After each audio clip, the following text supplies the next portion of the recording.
evening. This is ITV News Central for the Midlands. The mother of a 20-year-old football coach who was stabbed to death last year says she's planning to set up a centre to help young people in memory of her son, Antoine Akpom. Cheryl Armour-Trading told ITV News Central that Antoine was a mentor to teenagers and campaigned against violence, and she wants his legacy to live on.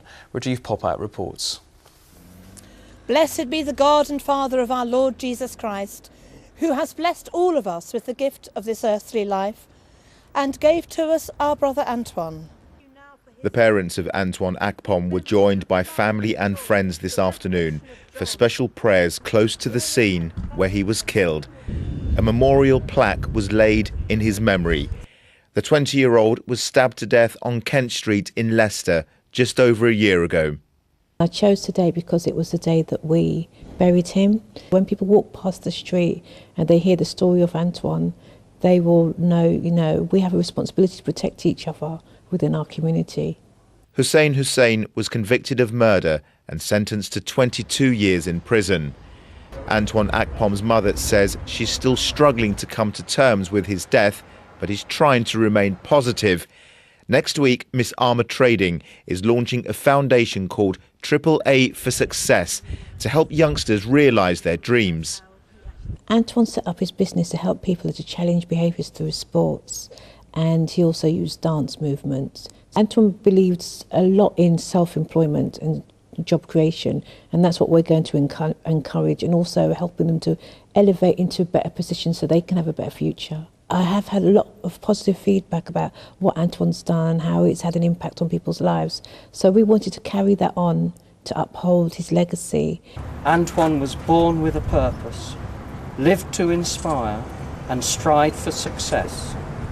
What do you think Antoine would have made of today? He would just say, "No man, Mum, you embarrassed me again." Because he used to say, "You're always embarrassing me, Mum," because every time it's his birthday, I'd sing a song or any function or the family function that we had, and he used to think, but he would have been very proud, and I'm sure he's smiling down on us today. Rajiv Popat reporting there. A rally's been held in Victoria Square in Birmingham today in support of youth clubs and other youth services across the West Midlands. Hundreds of youth clubs across the region have closed over the past few years as budget cuts have hit local authorities. And those there today were aiming to show the good the services do and how they help improve young people's lives. For the past 3 years, really, we've been campaigning against closures and against, like I've been doing petitions here at the town hall and other places, and it's like, how long is this going to go on for? Like, you know what I mean? So it's kind of like they've given up on us, or they just don't care as much, you know what I mean? Especially for the younger ones now, like that 13, 14, 15, they're not going to have the opportunity that I had when I was 13, 14, 15, and I think it's more needed now. Locally, we've got high youth unemployment. Youth services help to build people's confidence, to get them back into training or work. Sometimes young people get into trouble. Youth services helps them to rebuild their lives. Police are appealing for help in finding a 13-year-old boy from Solihull who's been missing for 2 days. Connor Kells was last seen on Thursday at home on Cropthorne Road at around 10 a.m. He was then seen near a chip shop on Bordesley Green Road that night. He's described as 5'6" with dark brown hair and brown eyes. For the first time, the National Memorial Arboretum branch of the Royal British Legion has launched a poppy appeal.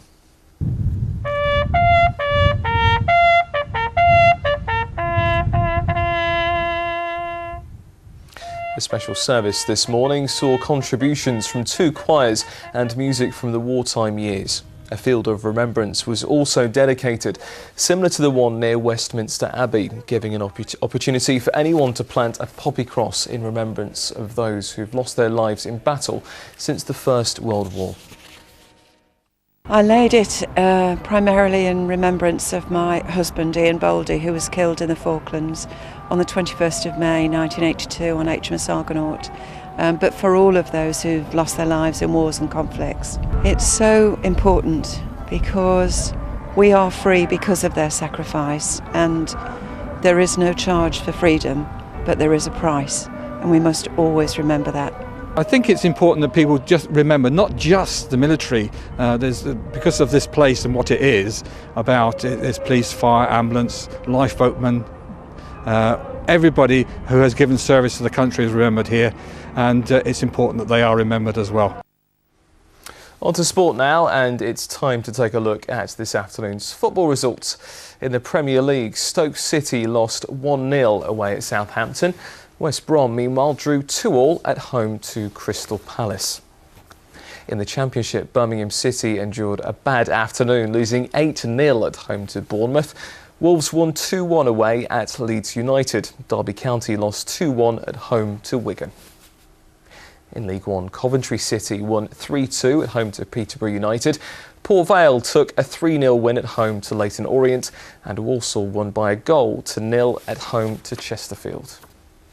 And in League Two, Shrewsbury Town won 2-1 at home to Portsmouth. Cheltenham Town lost 3-0 at Plymouth Argyle, and Burton Albion lost 1-0 at Stevenage. And there's your football results. Now it's time to take a look at the weather forecast. Here's James Wright with all the details.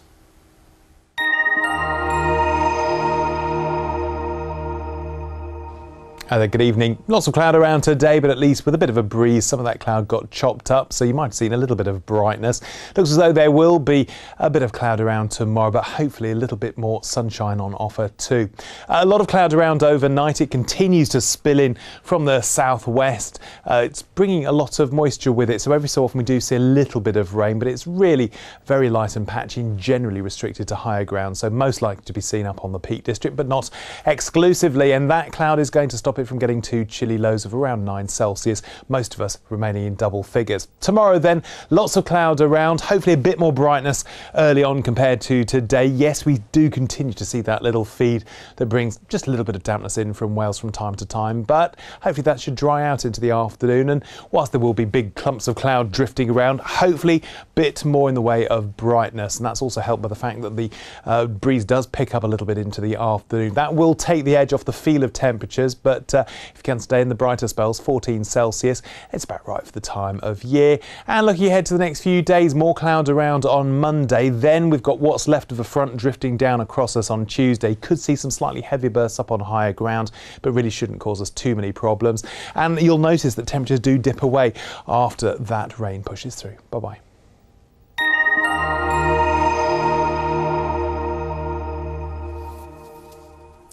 And that's it from us. We're back tomorrow afternoon, and don't forget you can log on to itv.com/central to catch up with all the latest news, travel and weather for the West Midlands. And there you'll also find links to our Facebook and Twitter sites where you can keep up to date with everything and also have your say about the stories that we're covering. For now though, have a great evening and we'll see you tomorrow. Bye for now.